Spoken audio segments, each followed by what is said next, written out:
좋습니다. 형제자매님들 시간이 되었습니다. 이제 메시지 1번을 복습하도록 하겠습니다. 먼저 로마서 1번과 그 하부 중점들을 옆 사람과 함께 기도로 읽고 빛비춤을 받도록 기도로 읽어보도록 하겠습니다.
좋습니다. 형제자매님들 여기까지 하도록 하겠습니다. 이제 메시지 1번을 복습하도록 하겠습니다. 주님께 감사합니다. 먼저 이 메시지의 제목을 보겠습니다. 제자들, 믿는 이들, 성도들, 그리스도인들. 인용된 이 성경 구절들 안에서 다른 몇 가지 중점들은 모두 쉽게 볼 수 있지만 믿는 이들은 좀 잘 보이지 않습니다. 고린도후서 6장 15절 한번 보십시오. 그리스도께서 벨리알과 어떻게 조화되실 수 있겠습니까? 믿는 사람이 믿지 않는 사람과 어떻게 한몫을 나눌 수 있겠습니까? 여기서 믿는 이는 believers이고 믿지 않는 이는 unbelievers입니다. 이것이 믿는 이들이라는 말이 나온 유래입니다. 이제 로마서 1번에 들어가기 전에 먼저 조금 교통하도록 하겠습니다. 이 시리즈는 주로 1985년 여름부터 1986년 여름까지의 세 차례에 걸쳐서 반년도 훈련의 메시지에 근거한 내용들이죠. 나중에 이것이 신약의 결론이라는 8권의 메시지로 편집되었습니다. 하나님, 그리스도, 믿는 이들, 그리고 새 예루살렘까지 다뤘죠. 그리고 그해 1986년 겨울에 이 세 차례의 말씀을 해방하신 후에 리영재님은 여전히 빠진 것이 있다고 느꼈습니다. 그래서 86년 겨울에 또 한 세트의 계율을 만들었는데 그것이 뒤에 이 6권 그리스도를 체험하고 누림에 관한 신약의 결론 6권입니다.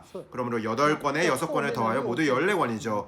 이 뒤에 6권은 지난 4차례 겨울 여름 훈련에 곧 그리스도를 체험하고 누리고 표현함이라는 이 4번의 시리즈의 주요 출처라고 말할 수 있습니다. 이번에는 주로 앞에 이 8권 가운데 있는 믿는 이들에 관한 2권에 대해서 다룰 것입니다. 먼저 주의해야 할 것이 있습니다. 이 12편의 메시지의 배열에는 순서가 있다는 것이죠. 홀수편은 주로 믿는 이들을 말하고 짝수편은 2, 4, 6, 8, 10, 12편은 주로 믿는 이들이 생명 안에서 자라 성숙에 이르는 것에 대해서 말합니다. 그러므로 1, 3, 5, 7, 9, 11편과 메시지 2, 4, 6, 8, 10, 12편은 이 시리즈에서 좀 다른 방식으로 쓰였습니다. 그래서 시작할 때 이것을 주의해야 합니다. 이제 로마서 1번으로 들어가도록 하겠습니다. 로마서 1번을 함께 읽어보겠습니다. 우리는 그리스도의 제자들이다. 제자들은 예수님의 안에 있는 실제, 곧 사복음서에 기록된 예수님의 하나님 사람 생활의 실질 상태에 따라 그리스도를 따르고 배우는 이들이다. 이렇게 그리스도를 따르고 배우는 것은 우리가 그리스도의 체험들 안에서 그리스도를 체험함으로써 그분의 유기적인 재생산과 복사판이 되어 그분께서 교회 안에서와 새 예루살렘 안에서 그분의 영광을 위하여 그분 자신의 단체적인 표현을 얻으시도록 하기 위한 것이다.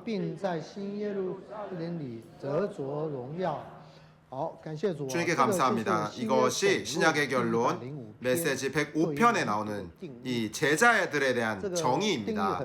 이 정의는 매우 길죠. 하지만 여러분 2문장만 기억하면 됩니다. 하나는 그리스도를 따르고 배우는 것입니다. 이 2문장이 바로 이 문장의 정수라고 할 수 있죠. 제자는 그리스도를 따르는 한 무리의 사람들입니다. 또한 제자는 그리스도를 배우는 한 무리의 사람들이죠. 주님께 감사합니다. 이것이 신약의 결론 메시지 105번에서 믿는 이들에 대해 말하연 정의라고 할 수 있습니다. 그러나 여러분이 신약의 결론으로 돌아가 본다면 사실 거기서는 조금만 말하고 있습니다. 한 페이지 정도만 말하고 있습니다. 뒤의 내용은 그곳에 있는 내용들이 아니죠. 이 형제님들이 후에 편집하여 더한 것입니다.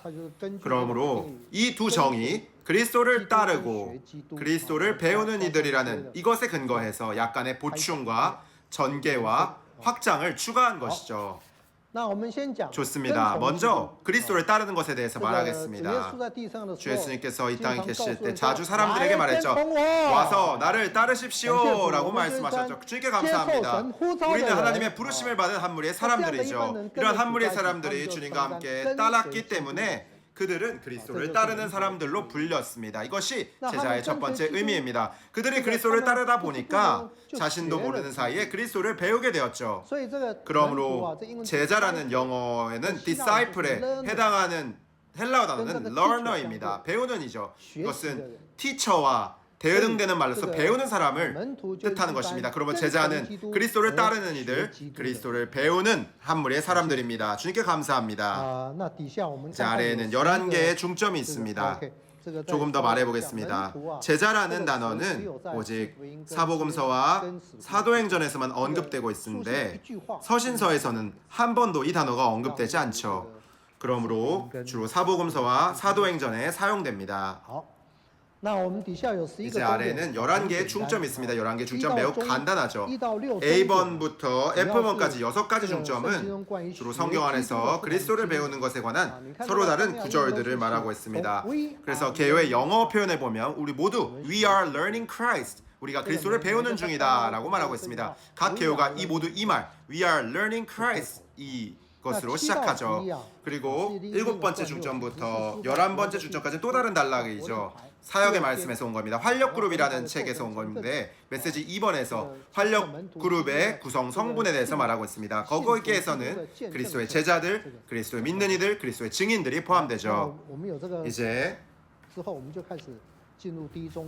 알파벳 A에 있는 첫째 중점으로 들어가겠습니다. A번입니다. 우리는 첫 번째 하나님 사람이신 그리스도의 본에 따라 우리의 타고난 생명을 부인함으로 신성한 생명을 살면서 타고난 사람인 데서 하나님 사람이 되도록 제자로 훈련받고 있다. 이것은 예수님 안에 있는 실체대로 그리스도를 배우고 그리스도 안에서 가르침을 받는 것이자 하나님의 말씀으로 우리 생각의 영 안에서 새로워지는 것이다. 이렇게 하여 우리는 새롭고도 단체적인 하나님 사람이 된다.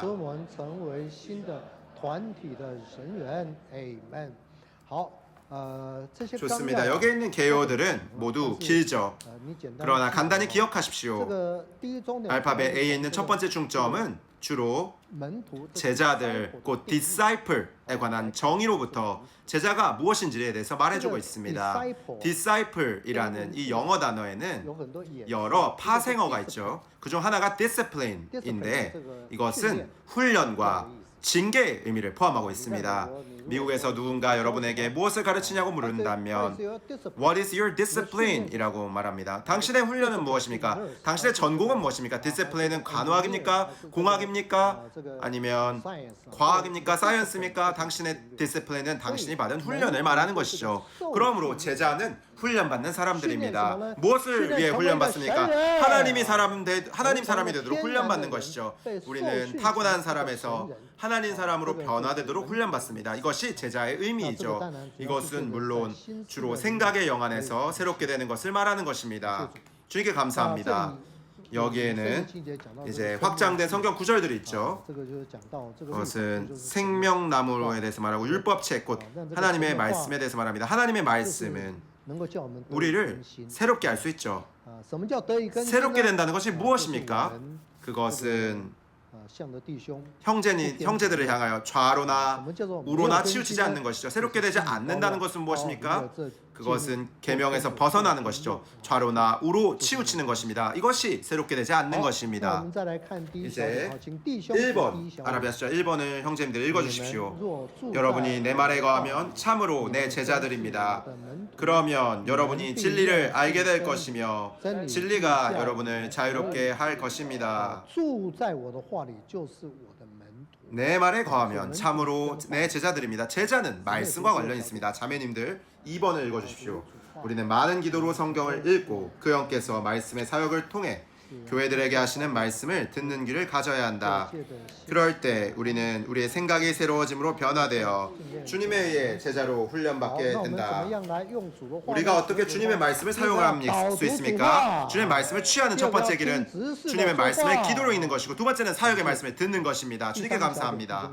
3번입니다. 형제님들, 우리의 생각이 새로워지는 것은 성경의 가르침과 성령의 빛비춤에 의해 하나님의 새로운 사상들을 받아들임으로 인간 생활의 일들에 대한 모든 옛 관념이 제거되는 것이다.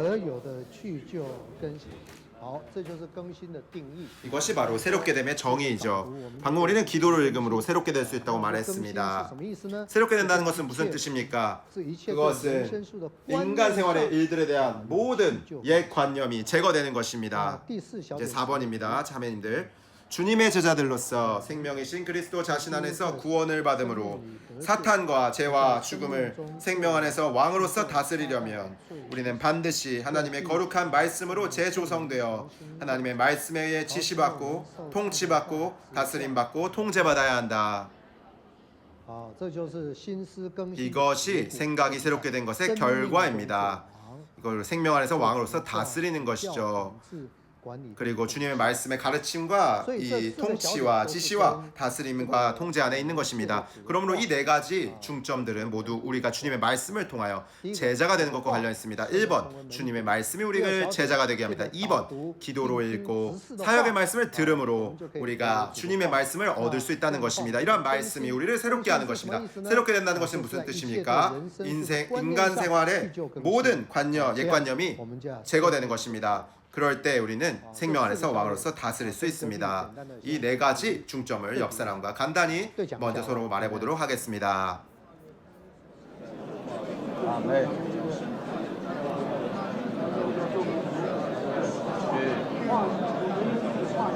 아멘.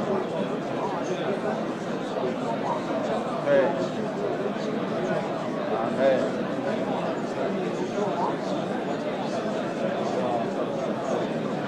아멘. 네.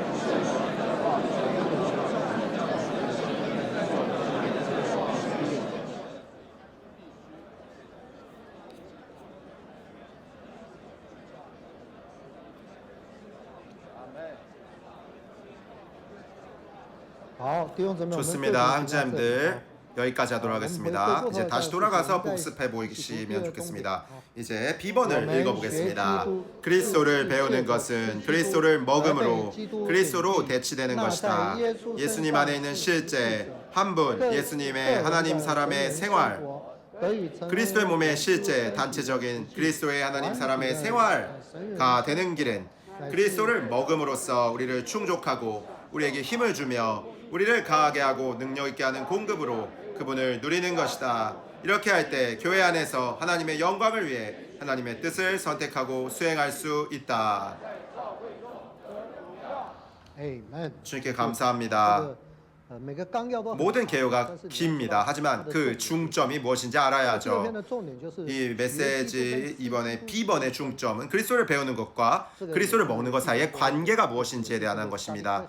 어제 형제님의 질문, 연구 질문 두 번째가 바로 연구 질문이 그랬습니다. 간단히 보겠습니다. 그리스도를 배우는 것과 그리스도를 먹는 것은 아마 직접적인 관계는 없어 보일지 모릅니다. 그렇지 않습니까? 여러분이 그리스도를 배우는 것이 곧 그리스도를 먹는 것이다 라고 말하는 성경 구절을 찾을 수 있나요? 그러나 여기에는 하나의 중요한 의미가 있습니다. 그 중요한 의미는 어디에 있습니까? 그리스도를 배우는 것이 바로 그리스도를 본과 모형으로 삼아서 그분을 배우는 것이죠. 그러나 이러한 배움에는 능력이 필요합니다. 그러므로 그리스도를 먹음으로 우리는 능력을 얻게 됩니다. 그리스도를 배울 수 있는 능력을 얻게 되죠. 그리스도를 따를 수 있게 됩니다. 중점이 여기에 있습니다. 직접적인 관계는 아니지만 여러분은 알아야 합니다. 그리스도를 배운다는 것은 그리스도를 모형과 본으로 삼는 것이죠. 그래서 마지막 문장은 능력 있게 하는 공급으로 그분을 누리는 것이다. 힘을 주며 우리를 강하게 하는 것이다. 이렇게 할 때 교회 안에서 하나님의 영광을 위해 하나님의 뜻을 선택하고 수행할 수 있다고 말하죠. 이것이 그리스도를 배우는 것입니다. 주님께 감사합니다. 우리가 그리스도를 먹음으로 그리스도를 배워야 합니다. 에베소서 라이프 스터디 메시지 46편에서 말하고 있습니다. 여기에 성경 구절이 많지만 자세히 읽지는 않겠습니다. 간단히 말해서 이사야서 7장 14절부터 빌립보서 2장 8절까지는 주로 주님께서 어떻게 먹으셨는지 먹는 사람의 본을 말하고 있습니다. 요한복음 6장 63절부터 에베소 3장 20절까지는 주로 우리의 배움에 대해서 말합니다. 앞부분은 주님의 본을 말하고 뒷부분은 우리의 배움을 말하는 것이죠. 주님의 본은 무엇입니까? 그분은 악을 버리고 선을 선택할 줄 알 때까지 버터와 꿀을 드신 것이죠. 악을 버리고 선을 택하려면 능력이 필요합니다. 그러면 어떻게 능력을 얻을 수 있습니까? 버터와 꿀, 가장 풍성한 것과 가장 달콤한 것을 선택하는 것이죠. 먹는 것입니다. 아래에 있는 요한복음 6장 23절부터 에베소 3장은 우리에 대해서 말하고 있죠. 많은 내용이 있죠. 하지만 예레미야서 15장 16절 있습니다.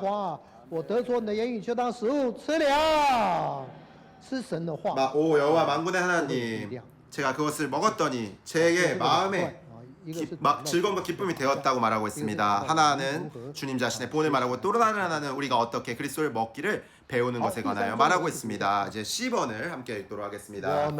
우리는 아침마다 그리스도에게서 깨우침을 받음으로써 그리스도를 배우고 있다. 이렇게 그리스도를 배울 때 우리는 가르침 받은 이의 귀와 혀를 가져 지친 사람들을 말로 붙들어줄 수 있게 된다. 주님의 제자들 곧 주님께 가르침 받은 이들로서 우리는 그분을 의지하고 그분의 이름을 신뢰하며 우리 자신의 빛을 만들어내지 말아야 한다.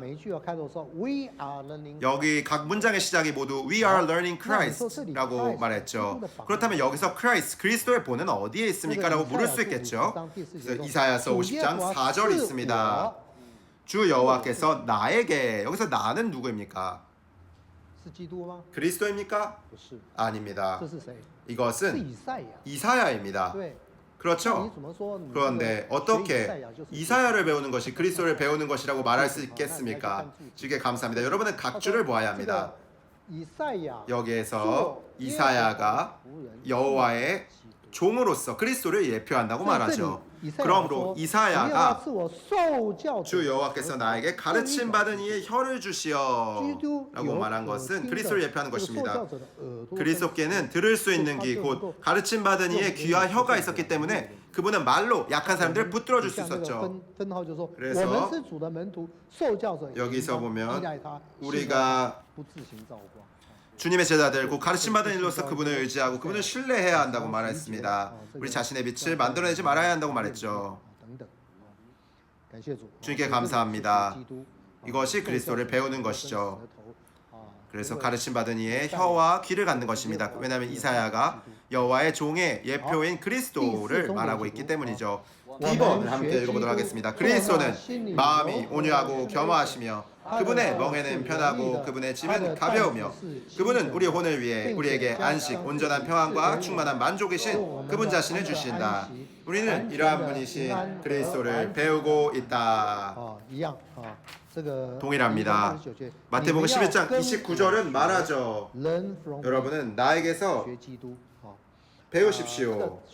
이것은 learn from me, 곧 그리스도를 배우는 것입니다. 어떠한 그리스도를 배우는 것입니까? 마태복음 11장에서 주 예수님은 고라신과 벳세다 사람들에게 복음을 전하셨지만 그들이 그분을 거절했습니다. 주 예수님이 11장에 있는 뒷부분에서 말씀하셨죠.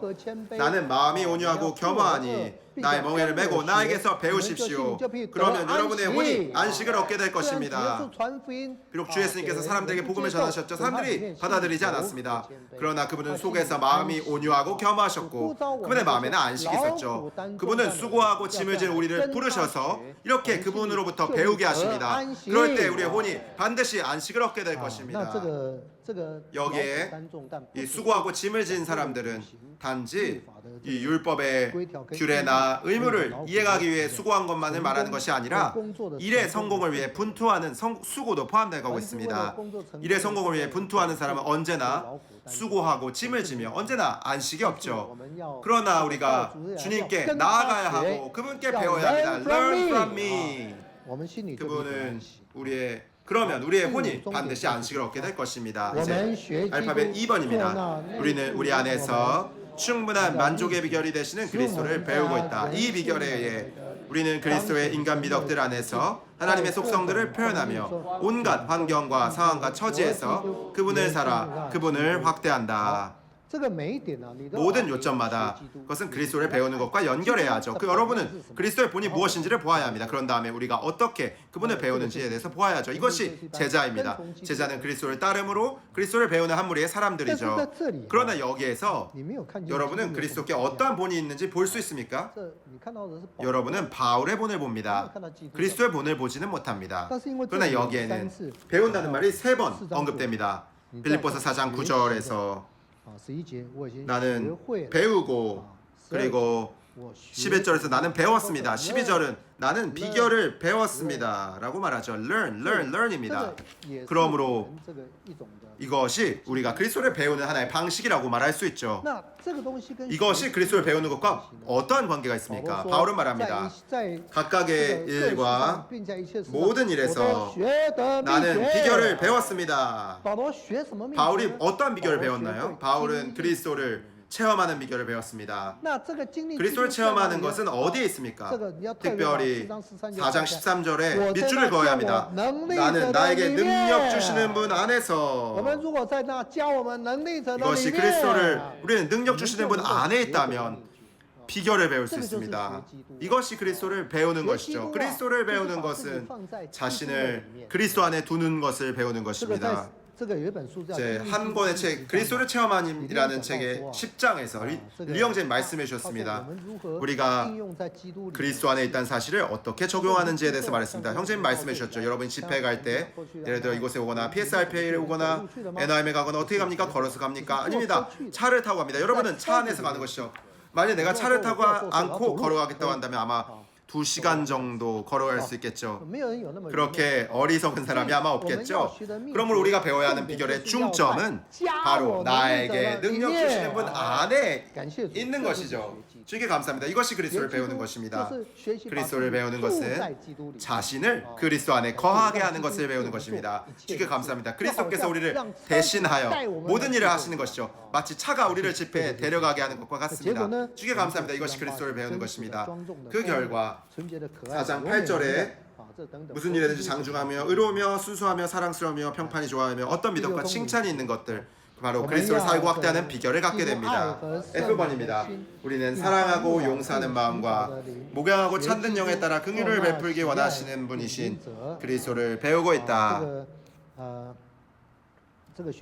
그리스도를 배우는 것, 여기에서는 어디에 나와 있나요? 마태복음 9장 13절에 있죠.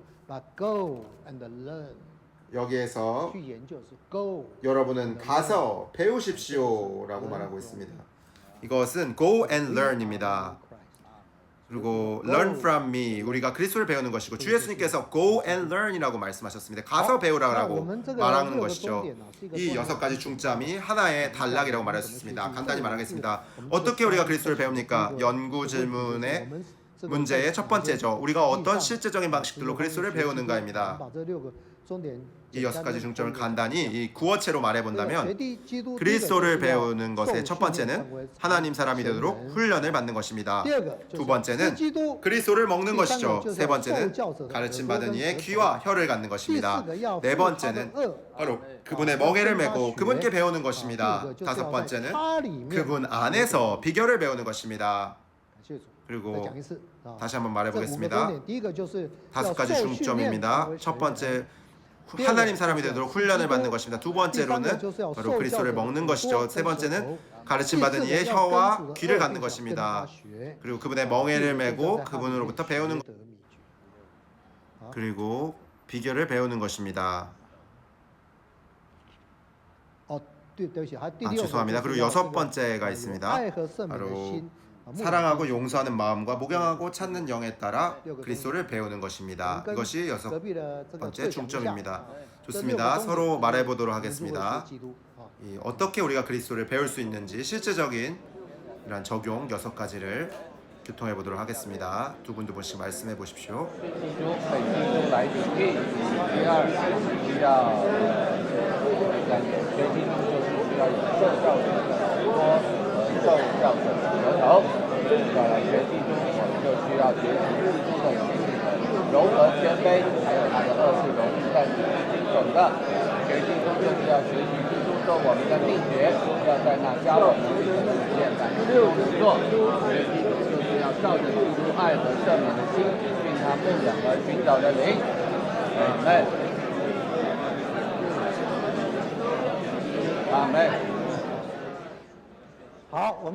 좋습니다. 서로 말하는 것은 여기까지 하도록 하겠습니다.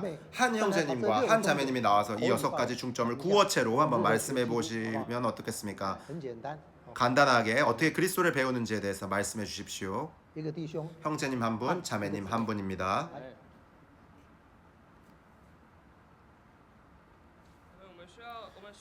우리는 그리스도를 배웁니다. 먼저 우리는 하나님 사람으로 훈련받아야 합니다. 생각이 새로워짐으로 통해서 이것이 필요합니다. 이것은 그분의 말씀을 통해 이루어지죠. 우리는 그리스도를 먹음으로 또 그리스도를 배워야 합니다. 그분을 먹음으로 우리는 하나님의 뜻을 선택할 수 있습니다. 우리가 그리스도를 배우기 위해 가르침받은 이의 귀와 혀를 가져야 합니다. 우리는 그리스도를 배우기 위해 주님의 멍에를 메어야 하고 그분의 멍에는 쉽고 가볍습니다. 우리는 주님으로부터 배워야 합니다. 그리스도를 배우는 것은 또한 비결을 얻는 것입니다. 계속 주님 안에 거하는 것입니다. 즉 나에게 능력 주시는 분 안에 거하는 것입니다. 우리는 그리스도를 배우면서 또한 그분의 사랑하고 용서하는 마음과 그분의 목양하고 찾는 영을 배워야 합니다. 그리하여 긍휼을 베푸는 이들이 되어야 합니다. 또 자매님 한 분이 해주시면 좋겠습니다.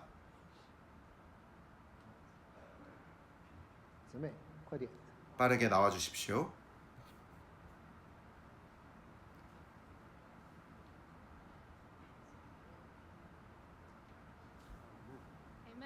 아멘. 우리가 어떻게 제자가 될 수 있습니까? 우리는 그리스도를 따르고 그리스도를 배워야 합니다. 어떻게 우리가 그리스도를 배울 수 있습니까? 우리는 먼저 하나님 사람으로 훈련받아야 합니다. 이러한 훈련 과정에서 우리는 끊임없이 그리스도를 먹어야 합니다. 그러므로 우리는 주님의 말씀을 기도로 읽고 끊임없이 그리스도를 먹고 그분의 공급을 받아들여야 합니다. 그럴 때 우리는 생명 안에서 자랄 수 있죠. 이렇게 생명이 자라는 과정 가운데 우리는 가르침받은 이의 귀와 혀를 가져야 합니다. 하나님의 말씀을 말하고 사람들에게 공급할 수 있어야 합니다. 또한 우리는 그분의 멍에를 매야 합니다. 주님의 마음이 온유하고 겸허하시기 때문에 그분의 멍에는 쉽고 주님의 심은 가볍습니다. 그러므로 우리는 그리스도 안에 거해야 합니다. 그리스도 안에 거하면 그분께서 우리를 위해 모든 일을 하실 수 있습니다. 우리의 생명은 점차 그분과 같은 형상을 이루게 됩니다. 우리는 사랑하고 용서하는 마음과 목양하고 찾는 영을 가져야 합니다. 그럴 때 우리는 긍휼을 베풀기 원하는 사람이 될 수 있습니다. 좋습니다. 이제 7번째 중점부터 11번째 중점까지 주로 활력그룹이라는 사역의 말씀에서 온 이 중점들을 다루도록 하겠습니다.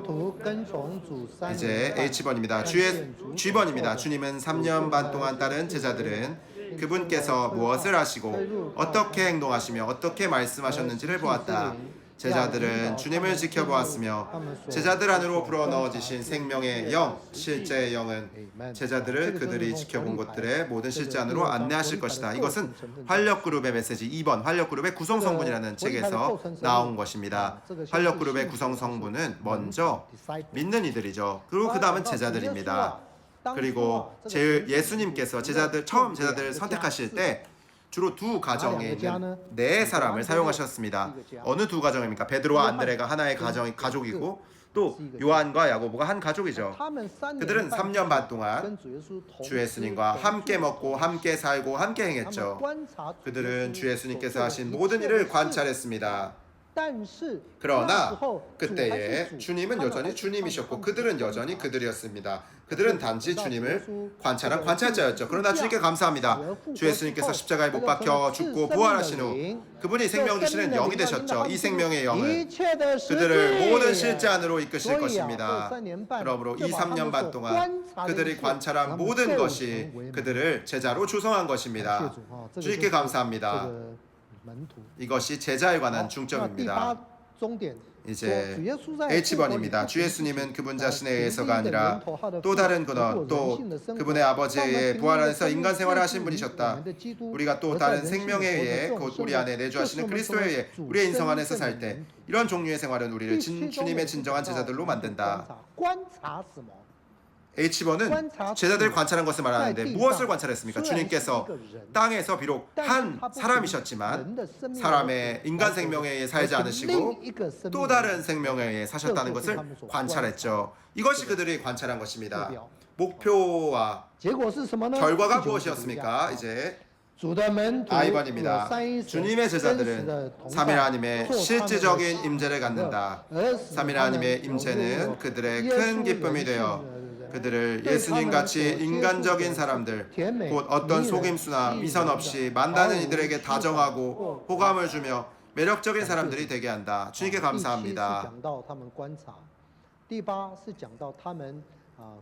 G번은 그들이 관찰했다는 것을 말하고 H번은 그들이 주님께서 한 사람이셨지만 또 다른 생명에 의해 사셨다는 것을 관찰했다는 것을 말하고 또 I번은 그 결과에 대해서 말합니다.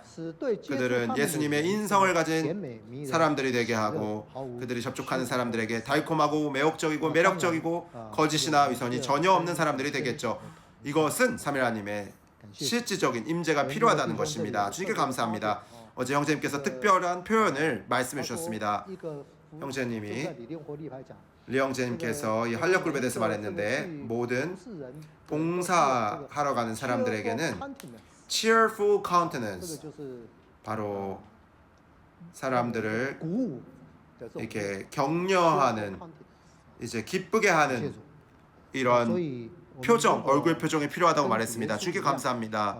우리가 주 예수님처럼 동일하게 또 다른 근원을 향하여 산다면 우리에게는 삼위 하나님의 실질적인 임재가 있을 것이고 바로 예수님과 인간적인 사람들, 곧 우리를 접촉하는 사람들에게 달콤하고 매혹적이며 매력적인 사람들이 될 것입니다. 여기에 성경 구절들이 많죠. 그래서 자세히 말하지는 않겠습니다. 그러나 간단히 말하면 앞부분은 마태복음에 있는 삼위 하나님의 임재를 말하고, 그리고 시편 43편부터 느헤미야기 8장 10절까지는 바로 우리의 큰 기쁨이 되신 하나님에 대해서 말합니다. 그리고 빌립보서 1장 25절부터 또 디모데전서 4장 16절까지는 그들이 접촉하는 사람들에게 달콤하고 매혹적이며 매력적인 사람들이 되는 것에 대해서 말하는 것이죠. 주님께 감사합니다. 이제 J 번입니다. 함께 읽겠습니다.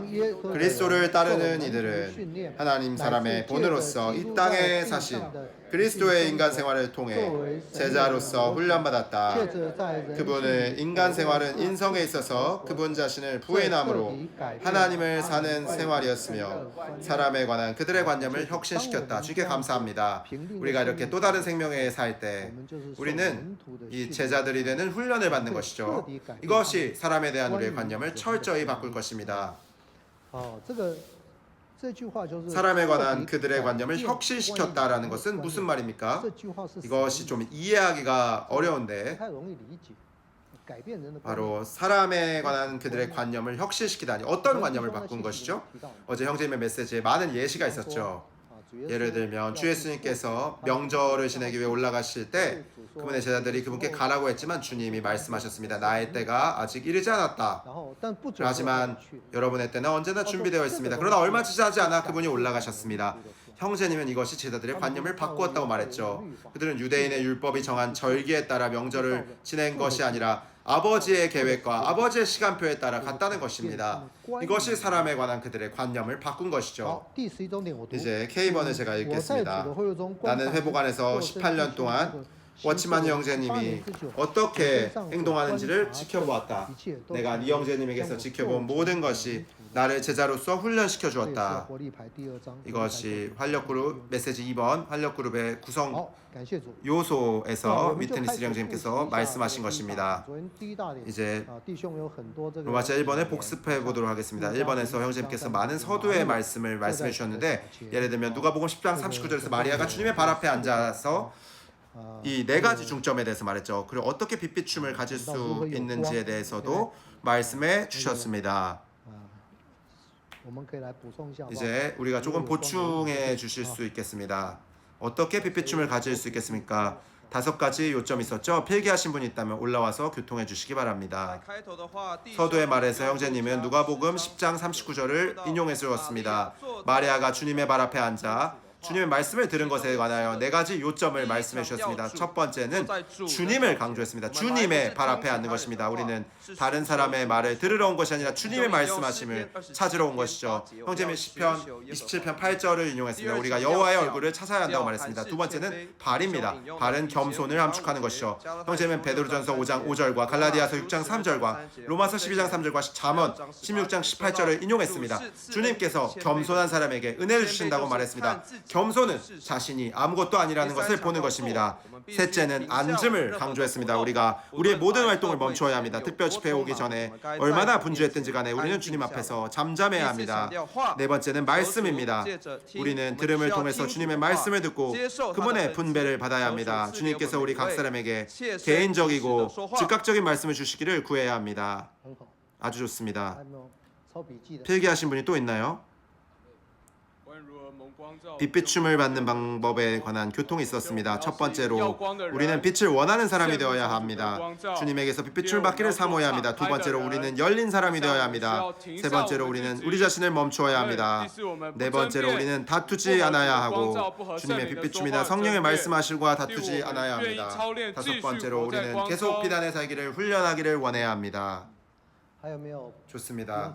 또 어떤 형제자매님들에게 이런 느낌이나 보충할 것이 있나요? 시간을 붙잡아서 나누어 주시면 좋겠습니다.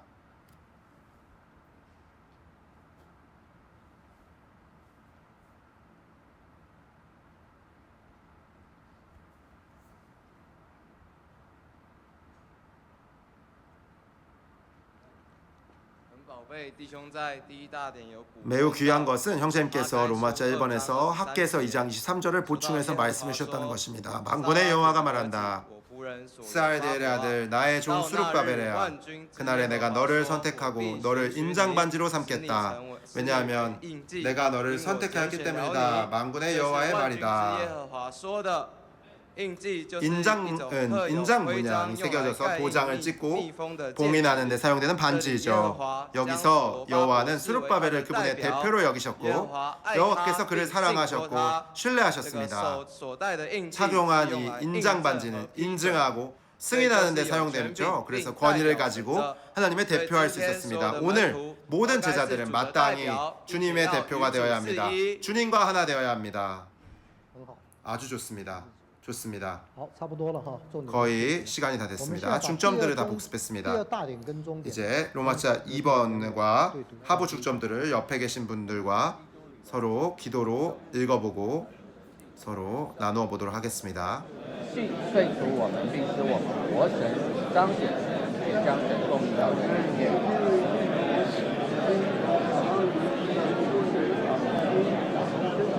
아멘. 아멘. 네. 네.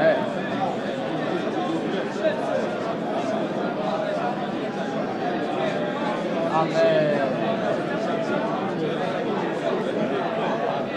아멘. 信来自听见话，当我们听见基督在神写出来的话语，这神活的话，它就成了应用的话，作为那人生进到我们里面，成为我们的信。因此，神化身在基督里，用实化为那灵，与我们的灵调和，这就是信。对。阿门。阿门。对。阿门。阿门。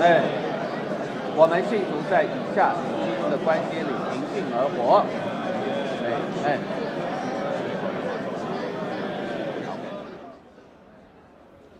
好。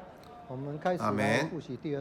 이제 로마자 2번을 복습하도록 하겠습니다. 로마자 2번을 함께 읽겠습니다. 우리는 그리스도 안에 믿는 이들이다. 믿는 이들은 하나님의 아들을 믿음으로 생명을 얻고 사는 이들이다. 믿음은 우리를 무효화하며 우리가 하나님을 살고 하나님을 표현하며 하나님의 사람들 안으로 공급하게 한다. 우리가 이미 제자들을 보았고 이제 믿는 이들을 볼 것입니다. 이것은 주로 고린도후서 6장 15절에 근거합니다. 믿는 이와 믿지 않는 이가 믿는 사람과 믿지 않는 사람이 어떻게 함께 나눌 몫을 갖겠습니까? What part does a believer have with an unbeliever? 라고 말했죠.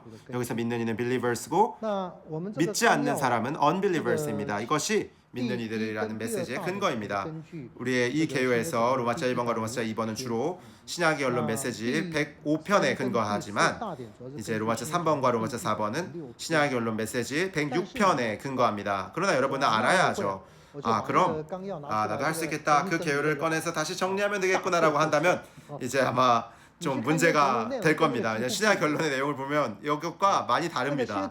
신약의 결론은 믿는 이들에 대해서 세 가지 중점에 대해서 말하는데 여기에 있는 중점들과는 거의 다릅니다. 신약의 결론은 믿는 이들이 무엇이라고 말하나요? 믿는 이들이 하나님의 아들을 믿는 사람이고 믿는 이들은 그리스도를 받아들이는 사람들이고 또 믿는 이들이 그분과 유기적인 연결을 가진 사람들이라고 말합니다. 그러나 이 아래에 있는 개요 아래에 있는 내용을 보면 또 다른 각도에서 쓰였고 완전히 다릅니다. 그래서 신약의 결론을 읽었다고 해서 여러분이 개요를 쓸 수 있다고 생각해서는 안 됩니다. 그렇게 간단하지 않습니다. 주기 감사합니다. 여기에 6가지 중점이 있습니다. 이제 A번부터 D번까지는 주로 우리가 믿는 과정, 우리가 어떻게 믿었는지 처음부터 끝까지에 대해서 말해주고 있죠. 그리고 2번부터 F번까지는 믿음의 두 방면, 곧 본질적인 방면과 생명의 방면, 특별히 이 두 방면에 대해서 말해주고 있습니다. 그러므로 알파벳 A부터 D까지는 우리가 이 믿는 과정이 어떻게 진행되어 왔는지를 말하고 있죠. 이제 A번을 함께 읽도록 하겠습니다. 그리스도 안에 믿는 이들은 아담에게서 그리스도 안으로 옮겨졌고 거듭나 그리스도 안에서 새 창조물이 되었으며 영원한 생명 안에서 그리스도와 연결되었고 그리스도와 합하여 그분과 한 영이 되었다.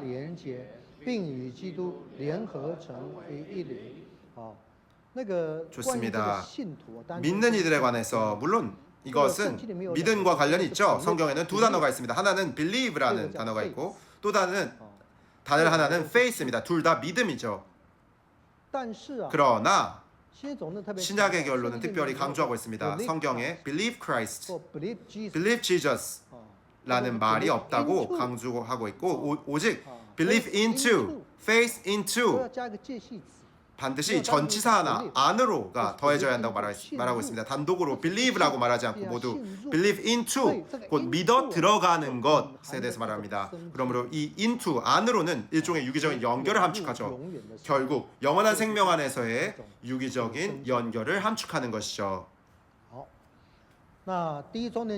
A번은 이제 그리스도의 안에 믿는 이들이 이미 아담 안에서 그리스도 안으로 옮겨졌다고 말합니다. 이것은 이미 이루어진 것이죠. 그리고 현재는 그리스도의 영원한 생명 안에서 그리스도와 연결되었다고 말합니다. 주님께 감사합니다. 그러면 A번에서 믿음이 어떻게 아담 안에서 그리스도 안으로 옮기는 것과 관련이 있나요? 아담 안에서 그리스도 안으로 옮겨졌다는 것은 우리가 알고 있는 하나의 사실이죠. 그러나 이것이 어떻게 믿음과 연결됩니까? 왜 믿음이 우리를 아담 안에서 그리스도 안으로 옮깁니까? 우리는 이제 주의해야 하는데 요한복음 3장 16절과 고린도전서 15장 22절을 보아야 합니다. 요한복음 3장 16절을 말하죠. 우리가 그분을 믿는 사람, 믿어 들어간 사람마다 멸망하지 않고 영원한 생명을 얻도록 한다고 말합니다.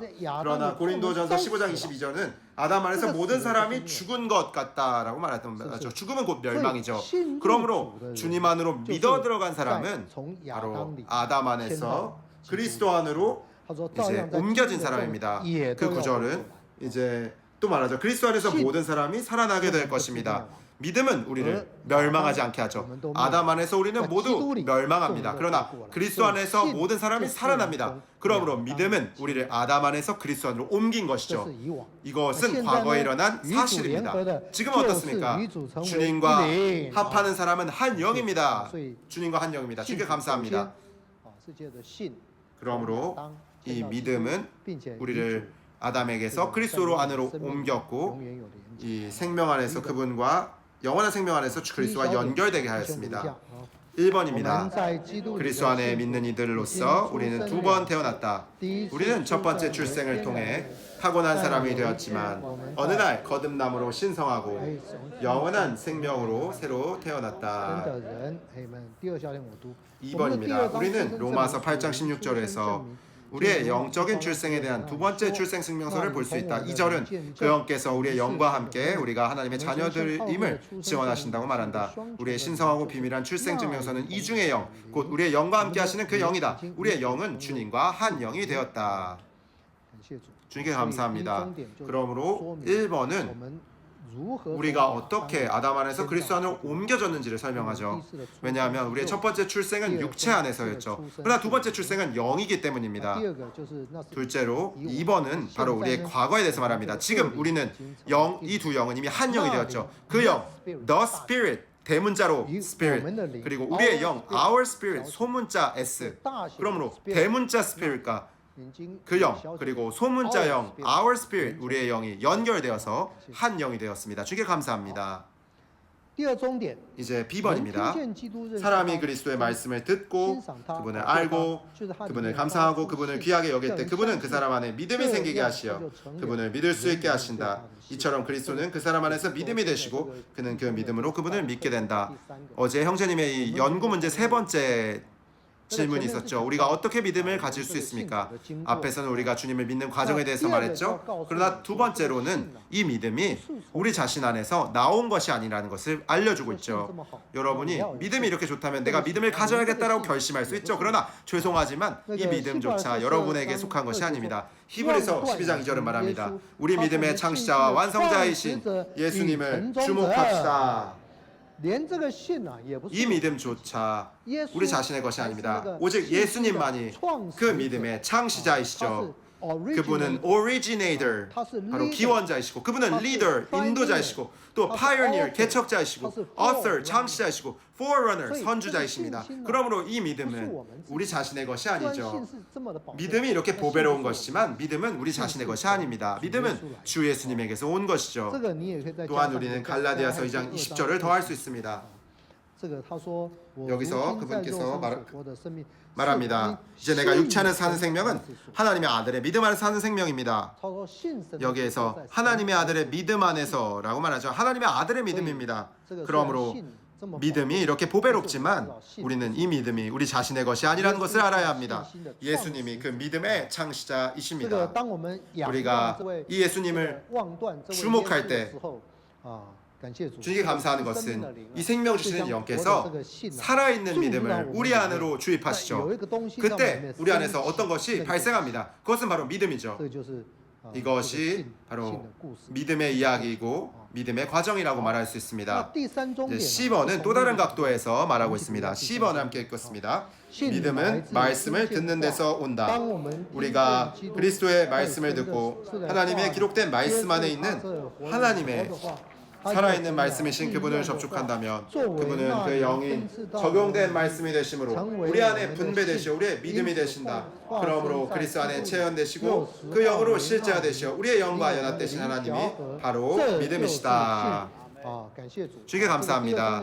B번은 믿음이 예수님에게서 온 것, 그리스도에게서 온 것이라고 말했죠. C번은 믿음이 말씀에게서 나온 것이라고 말합니다. 이것도 우리 자신에게서 나온 것이 아니죠. 그러므로 여기에는 말씀이 있습니다. 우리가 믿는 것은 들음에서 오고 또 들음은 그리스도의 말씀을 통해서 옵니다. 우리는 하나님께서 기록하신 말씀을 접촉하는 것이죠. 여기에 보시죠. 요한복음 5장 39절이 있습니다. 여러분이 성경을 자세히 연구하는데 라고 말하죠. 성경은 무엇입니까? 하나님께서 기록하신 말씀이죠. 그분은 또 말씀하셨습니다. 그런데 여러분은 생명을 얻기 위하여, 그래서 생명을 얻는 것은 무엇입니까? 바로 하나님의 살아있는 말씀을 얻는 것이죠. 주 예수님께서 우리에게 하신 말씀이 영이요 생명입니다. 하나님의 기록된 말씀이 적용된 말씀이 되어서 우리 안으로 분배되고 살아있는 말씀이 되는 것입니다. 주님께 감사합니다. 주님께로부터 온 이 믿음이 바로 또 믿음으로부터 주님께로부터 오고 말씀으로부터 온다는 것이죠. D번입니다. 믿음을 들음으로 우리에게서 사랑하고 감사하는 마음이 일어나며 우리가 주님을 더 많이 사랑할수록 믿음이 더 많이 작용하여 우리를 모든 것을 포함하신 영의 풍성과 유익안으로 이끈다. 여기서 갈라디아서 3장 5절은 말합니다. 믿음을 들음으로 말미암는다고 말합니다. 그리고 5장 6절에서는 바로 사랑을 통하여 작용하는 믿음이라고 많이 효력이 있다고 말하죠. 그러므로 이것은 서로 관련 있는 것입니다. 사랑과 믿음은 상호 관련 있는 것입니다. 우리가 믿음을 더 들으면 들을수록 우리 안에는 사랑하는, 감사하는 마음이 있게 되죠. 그리고 사랑하고 감사하는 마음이 바로 이 믿음이 더 많이 작용할 수 있도록 합니다. 그러므로 우리가 믿음의 이 내용을 더 많이 들으면 들을수록 그렇습니다. 첫 번째로 그리스도를 말하고 두 번째는 하나님의 말씀을 말하죠. 이 둘을 합하면 바로 믿음을 듣는 것입니다. 우리가 하나님의 말씀을 더 들으면 들을수록 우리 안에는 이 믿음이 우리 안에서 일어나고 이제 작용하게 되는 것이죠. 이것이 우리가 믿는 과정이라고 말할 수 있습니다. 자, 앞에 있는 네 가지 중점을 간단히 말해보도록 하겠습니다. 우리가 믿는 과정 가운데 이 믿음은 이미 우리를 아담 안에서 그리스도 안으로 옮겼습니다.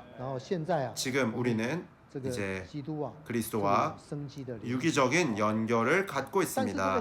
그러나 이 믿음은 우리 자신의 것이 아니죠. 믿음의 창시자와 완성자이신 예수님을 통하여 오는 것입니다. 또한 하나님의 말씀을 통하여 오는 것입니다. 그러므로 우리는 어떻게 해야 합니까? 믿음을 듣는 사람들, 주님의 말씀을 듣는 사람들이 되어야 합니다. 그럴 때 우리에게 믿음이 있게 됩니다. 이 네 가지 중점을 옆에 계신 분들과 서로 말해보도록 하겠습니다.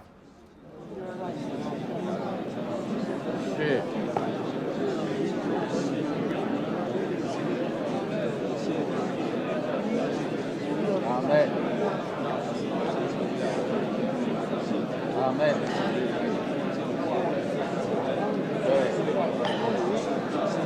아멘. 아멘. 네. 네. 아멘. 我们是借着信，我们从亚当迁到基督里，并且今天已经投身成为在基督里的新造，与他有圣经的联合，20年成为一灵。但是要有这样的迁移，我们就需要借着听见基督。我们越听见基督，就越在我们里面有信，叫我们来相信他。那如何听见基督，就需要借着他的话，要听见话，应用的话在我们里面。然后呢，这样的听信仰就是我们产生爱的增长，越爱他，信就越硬，带我们进入包罗万有之灵的丰富。 좋습니다. 有没有一个弟兄 한 형제님 和一个姊妹 또 한 자매님이 일어나서 이 네 가지 중점을 말하면서 믿음의 과정에 대해서 좀 복습해 보면 어떻겠습니까? 믿는 과정입니다.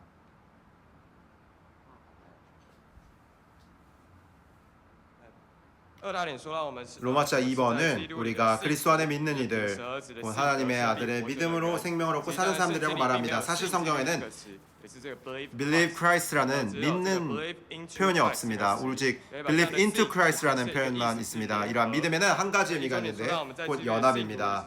A번은 우리 그리스도 안에 믿는 이들이 이미 아담 안에서 그리스도 안으로 옮겨졌다고 말합니다. 요한복음 3장 16절과 고린도전서 15장 22절은 그분 안으로 믿어 들어가는 사람마다 멸망하지 않는다고 말합니다. 고린도전서 15장 22절은 아담 안에서 모든 사람이 죽었다, 곧 멸망했다고 말하죠. 그러나 마찬가지로 그리스도 안에서는 모든 사람이 살아나게 될 것이라고 말했습니다. 그러므로 여기서 우리는 하나의 신성한 전의를 볼 수 있습니다. 우리는 이미 아담 안에서 그리스도 안으로 옮겨졌고 또한 이미 주님과 연결되어 한 영이 되었습니다.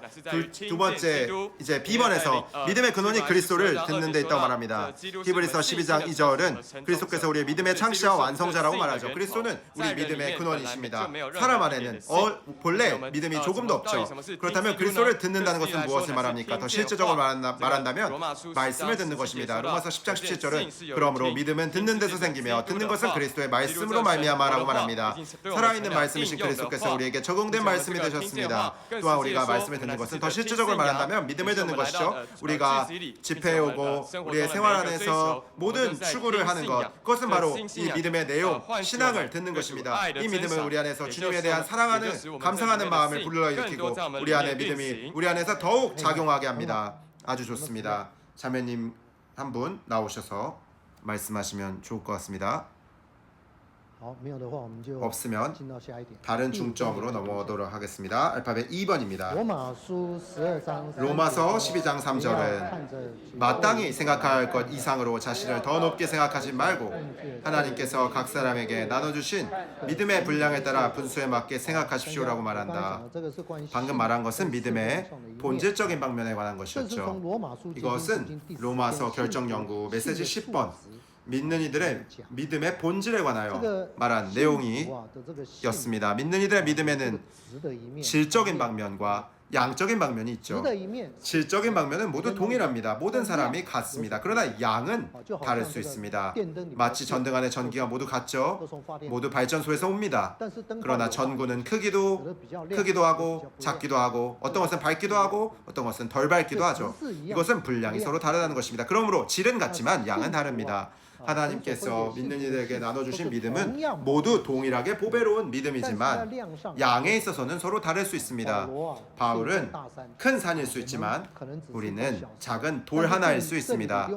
그러나 리형제님께서 말씀하셨습니다. 여기에서 돌도 자랄 수 있다고 말했습니다. 왜 그렇습니까? 베드로전서 2장 5절은 우리는 살아있는 돌들 리빙 스톤스라고 말하죠. 그러므로 리형제님은 돌도 자랄 수 있다고 말했습니다.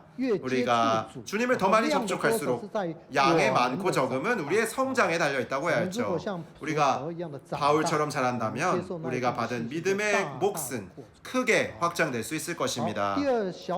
이제 아라비아 숫자 2번을 함께 1번을 함께 읽어보도록 하겠습니다. 2번입니다. 하나님께서 우리에게 얼마나 많은 믿음을 나눠주실지는 우리의 태도에 달려있다.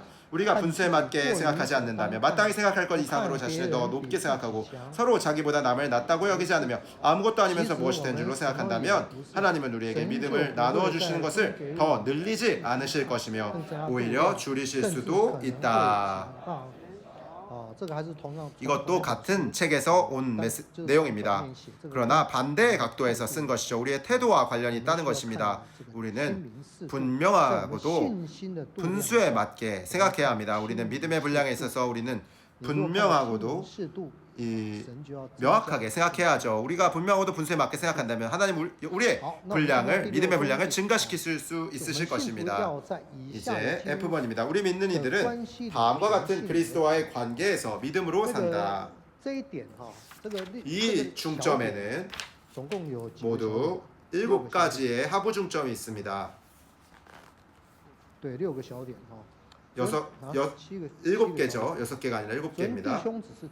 형제님께서 어제 그냥 읽고 지나갔지만 제가 여러분들이 자세히 볼 수 있도록 권면합니다.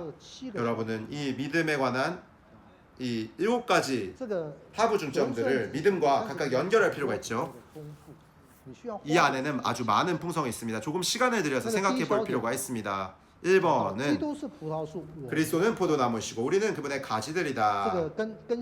이것이 믿음과 무슨 관계가 있습니까? 포도나무와 가지가 믿음과 무슨 관계가 있습니까? 여러분이 믿음을 생각할 때마다 하나의 단어를 생각해야 합니다. 그것은 바로 유기적인 연결입니다. Believe into, faith into. 이 안으로 이것은 유기적인 연결을 이제 함축하고 있는 것이죠. 그러므로 각 비유 안에서 여러분은 이들 사이에 어떤 유기적인 연결이 있는지 생각해야죠. 포도나무와 가지의 경우에 당연히 이것은 유기적인 연결이죠. 어디서 볼 수 있습니까? 요한복음 15장 5절이죠. 나는 포도나무요 여러분은 가지들입니다.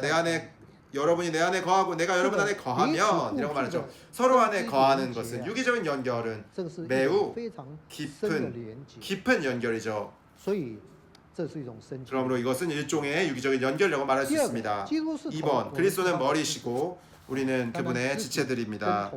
물론 지체와 머리 사이에도 이 유기적인 연결이 있습니다. 그러므로 이것도 믿음과 관련이 있는 것이죠.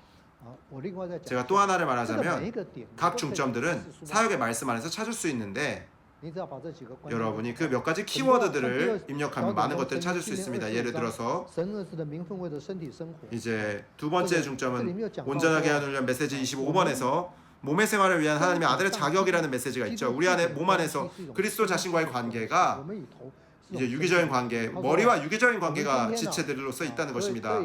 오늘날 우리가 이 과학 기술로 손과 발과 코 등을 이제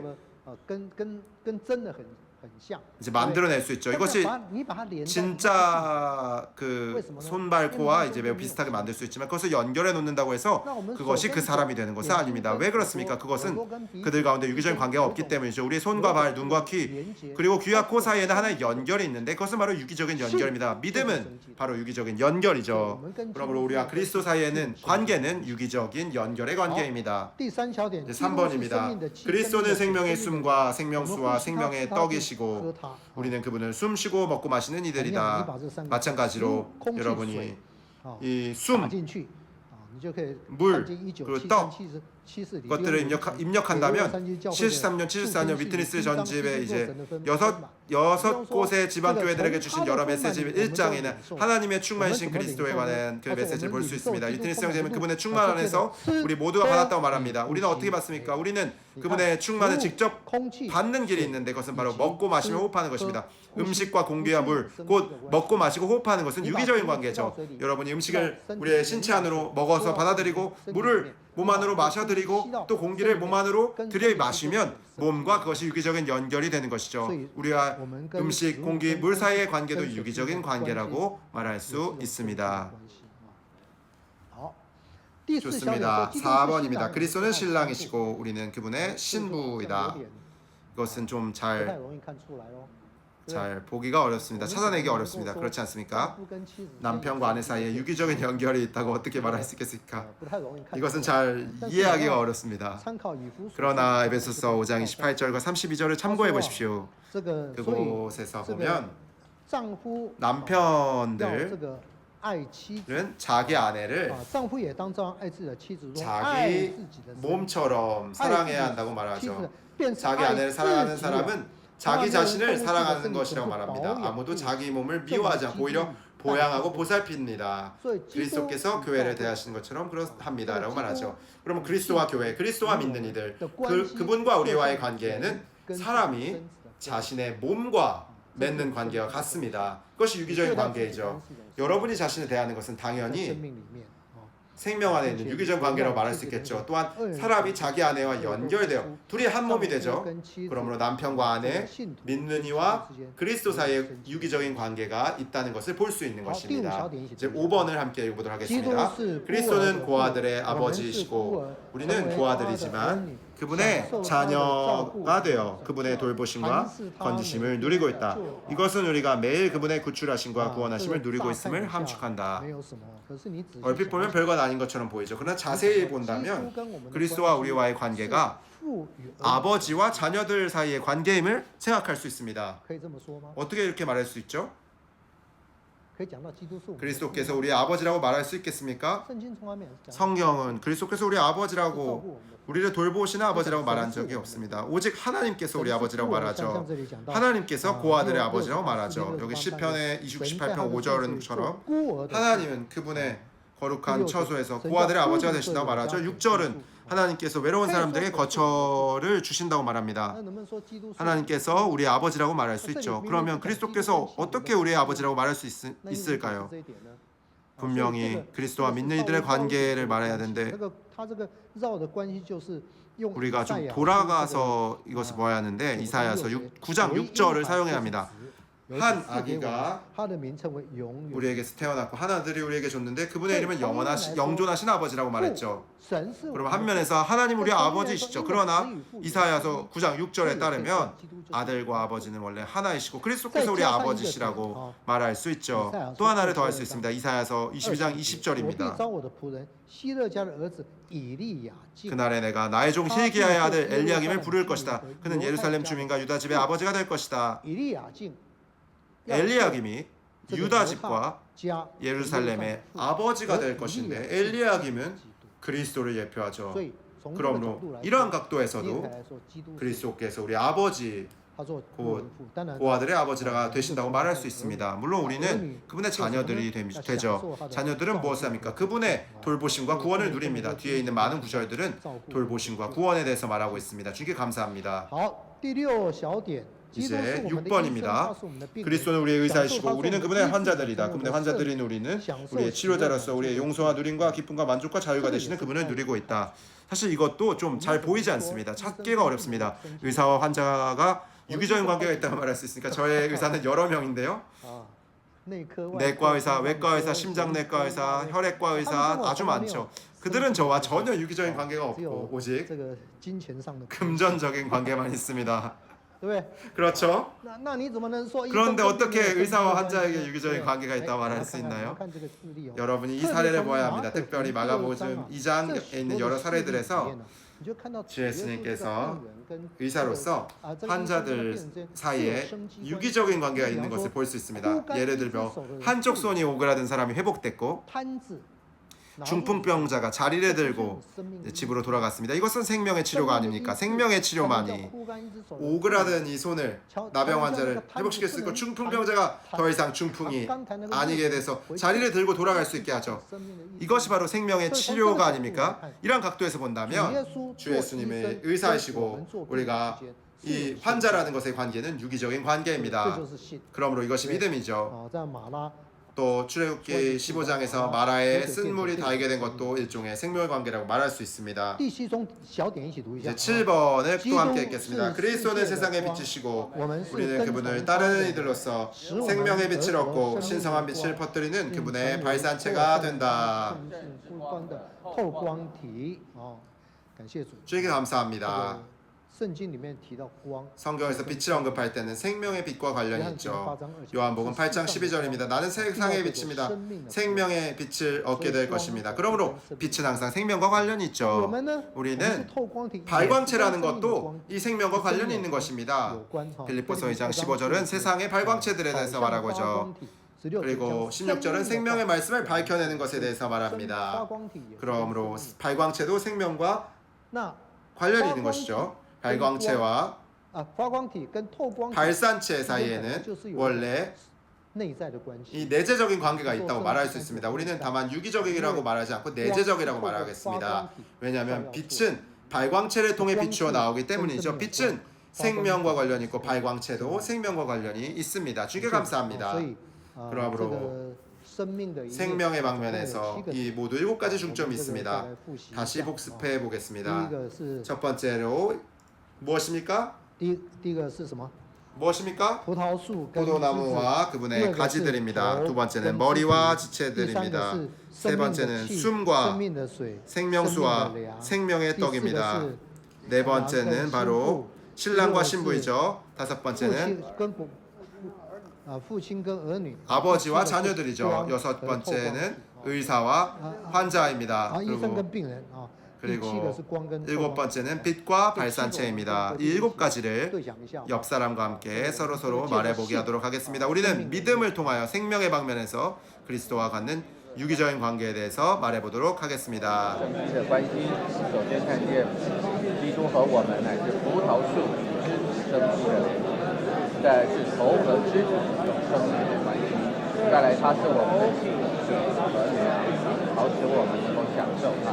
他是新郎，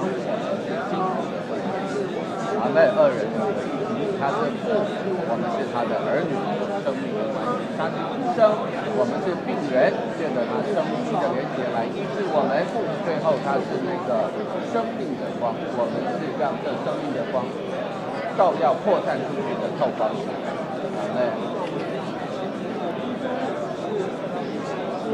阿门。阿门。Amen。对，好，是。阿门。阿门。阿门。阿门。是。阿门。好，我们复习一下。 좋습니다. 이제 복습하겠습니다. 믿음의 이 본질적인 방면에서 질은 같지만 양은 다릅니다. 우리는 분명하고도 분수에 맞게 생각할 필요가 있죠. 생명 안에는 모두 7가지 관계가 있습니다. 포도나무와 가지들, 머리와 지체들, 그리고 세 번째가 무엇이죠? 물과 공기와 음식, 그리고 네 번째로는 신랑과 신부, 다섯 번째는 아버지와 자녀들, 그리고 여섯 번째는 바로 의사와 환자, 일곱 번째는 빛과 발산체입니다. 이 두 중점, 이 알파벳 2번과 F번 중점을 말해볼 사람 있나요? 형제님 한 분, 자매님 한 분이 나오면 좋겠습니다. 자매님 한 분이 나오시면 좋을 것 같네요. 여기서 우리는 그리스도에 대한 믿음에 있어서 질적으로는 동일하지만 양적으로는 다르다는 것을 볼 수 있습니다. 양의 증가는 우리가 생명 안에서 자라는 것을 필요로 합니다. 살아있는 돌들처럼 사도 바울처럼 자라서 우리는 믿음의 분량이 증가될 수 있죠. 이것은 또한 우리의 태도에 달려 있습니다. 우리는 맑은 생각을 갖고 분명하고도 분수에 맞게 생각해야 합니다. 그렇다면 하나님께서 우리에게 나눠주신 믿음 안에서 분량을 증가시킬 수 있을 것입니다. 우리가 그리스도와 갖는 생명의 관계에는 7가지 방면이 있습니다. 첫 번째는 포도나무와 가지들입니다. 두 번째는 머리와 지체입니다. 세 번째는 생명의 공기, 물, 생명의 떡입니다. 우리가 그분을 먹고 마시고 호흡할 수 있게 하시는 것이죠. 네 번째는 신랑과 신부입니다. 다섯 번째는 그리스도께서 우리의 아버지이시고 우리가 그분의 자녀들이라는 것입니다. 여섯 번째는 의사와 환자입니다. 일곱 번째는 바로 빛과 발산체입니다. 우리는 발산체로서 우리 그리스도와 내재적인 관계를 갖습니다. 아주 좋습니다. 이제 서둘러서 이제 마지막 로마시자 2가지 로마시자로 들어가도록 하겠습니다. 이 하부 중점들을 또 두 분 옆에 계신 분들과 함께 기도로 읽어보도록 하겠습니다.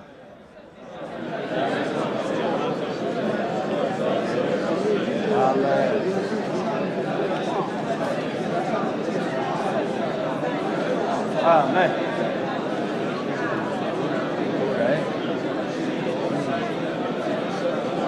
아멘. 아멘. 做基督徒的目标，全在他经纶里为我们所定的定力，乃是要我们凭那灵生活行动，好活基督，使神得着荣耀，就是得着彰显。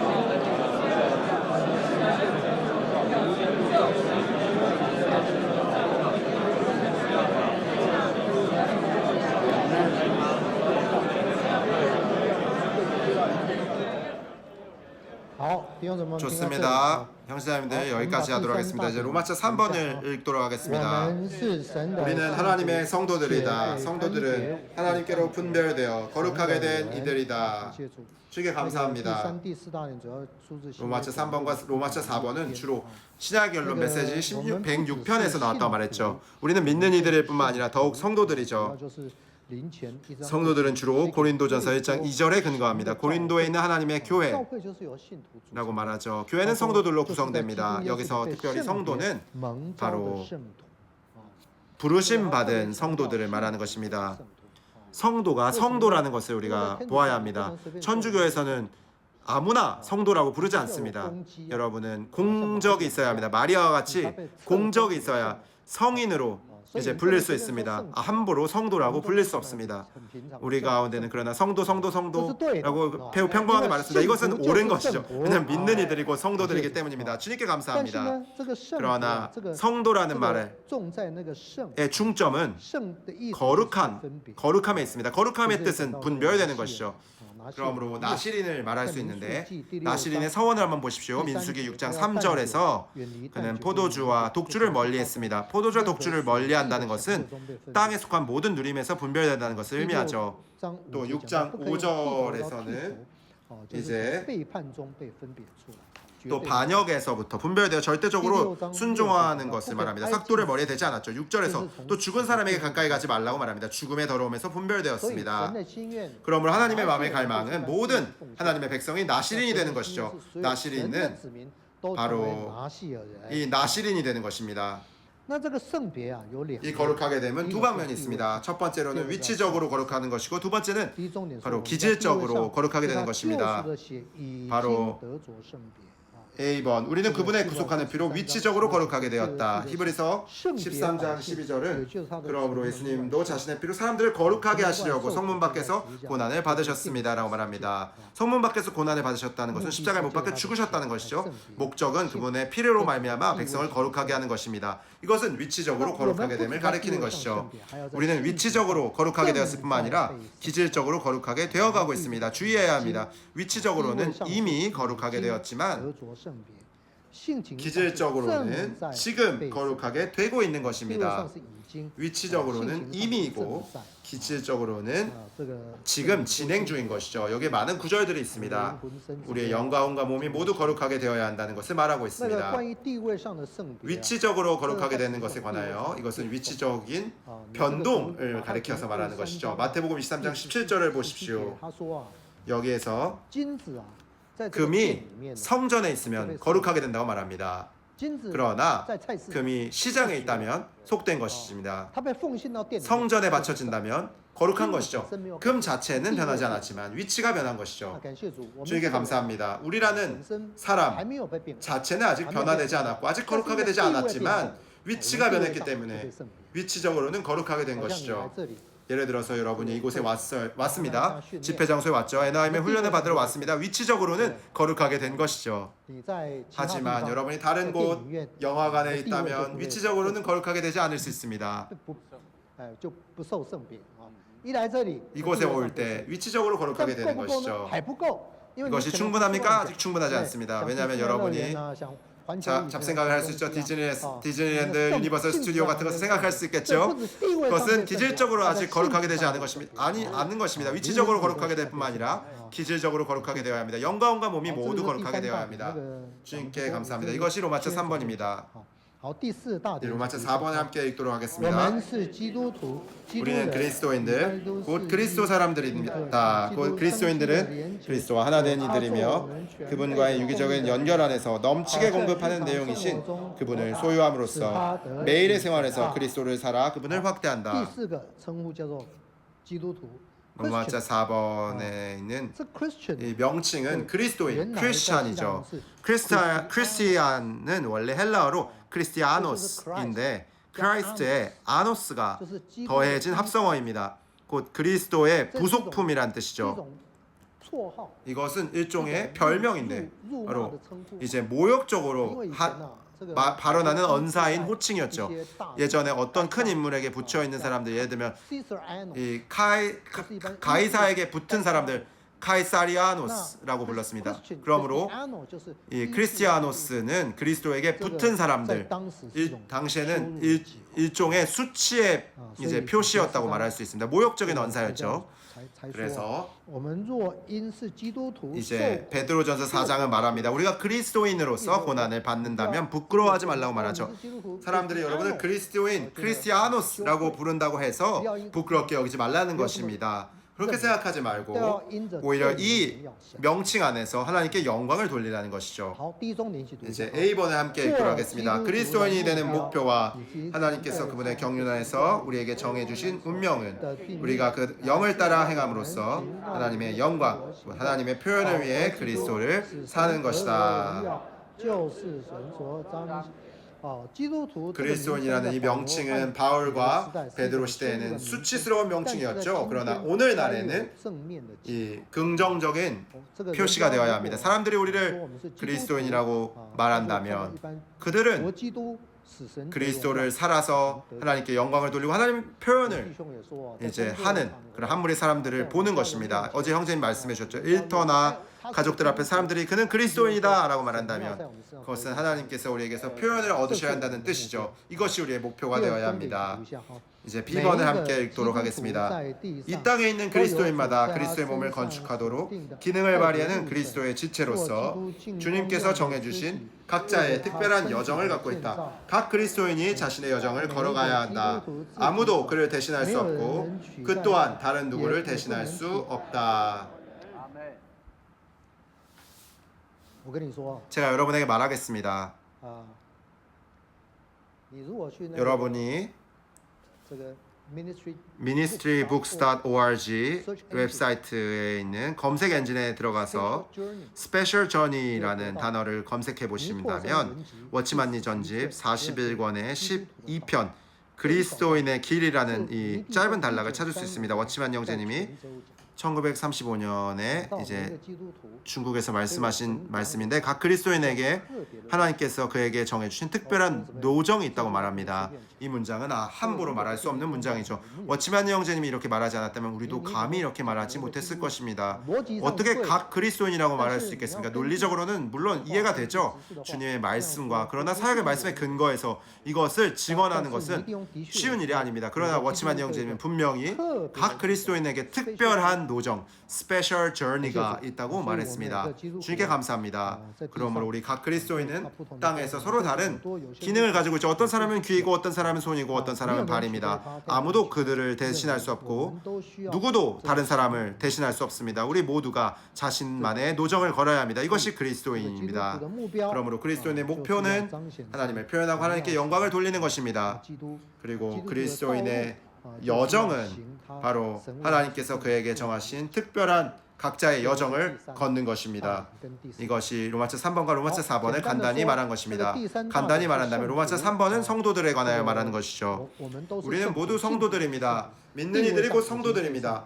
위치적으로 이미 거룩하게 되었고 기질적으로 지금 거룩하게 되어가고 있습니다. 그리고 그리스도인들입니다. 그리스도인의 목표는 그리스도를 살고 하나님께 영광을 돌려 하나님께서 표현을 얻으시게 하는 것입니다. 그리스도인의 노정, 여정은 그리스도인이 각자의 자신만의 특별한 노정을 걷는 것입니다. 여정을 걷는 것입니다. 주님께 감사합니다. 이제 옆 사람과 말해보도록 하겠습니다.